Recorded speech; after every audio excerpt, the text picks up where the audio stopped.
The walls of the estate emerged from the morning fog before me, long and dark, rounded like the skin of some beached sea creature. I walked along them, trying to ignore the flutter of my heart and the trickle of sweat down my neck. A faint blue light glimmered in the mist ahead. With each step, it calcified into a May lantern hanging above the estate's servant gate. And there, leaning against the walls beside the gate, was the figure of a uniformed man in a shining steel cap waiting for me. The princeps watched me approach.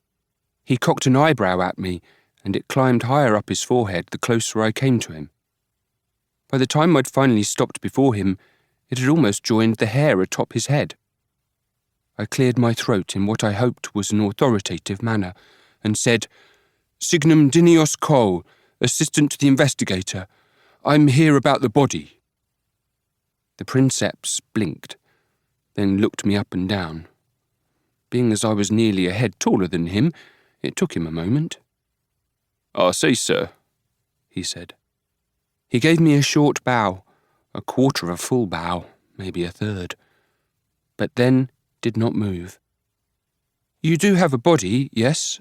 I asked. "Well, we do, sir," he said slowly.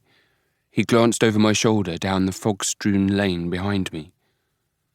"Then what seems to be the issue?" "Well, Again, a glance down the lane behind me. "Pardon, sir, but where's the other one?" "I'm sorry?" I asked. "Other one?" "The investigator. When will she be arriving?" I suppressed a flicker of worry. I'd dealt with this question when working other matters for my master, but doing so when the situation involved a dead body was another thing entirely. "The investigator isn't able to attend," I said. "I'm here to review the scene, interview the staff and any witnesses, and report back to her." "The investigator is choosing to proceed with the investigation without being present," he said. "Might I ask why, sir?"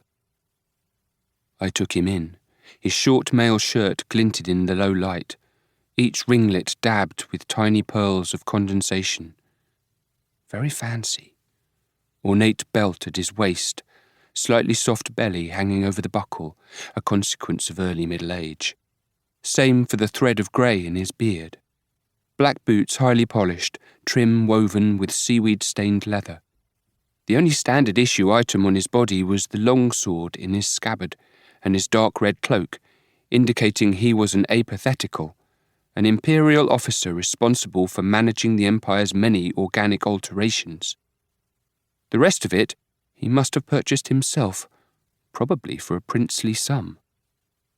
All this told me that even though I was a signum and thus technically outranked him, this man was not only older and wealthier than me, but he had probably seen more in his career than I could imagine.